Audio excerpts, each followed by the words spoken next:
সিঁদুরের মূল্যে ধারাবাহিকের নতুন পর্ব সবার আগে দেখার জন্য চ্যানেলটিকে সাবস্ক্রাইব করে রাখুন।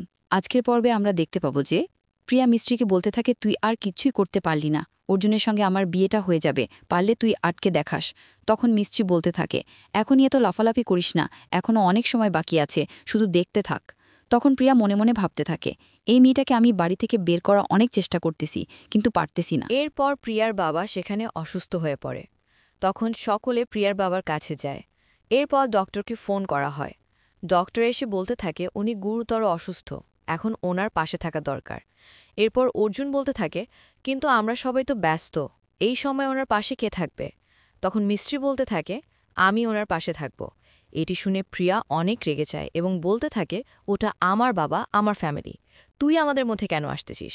এরপর রিয়া যখন মিষ্টিকে ঘরে ধাক্কা গিয়ে বের করতে যাবে তখন মিষ্টি তার হাত ধরে ফেলে।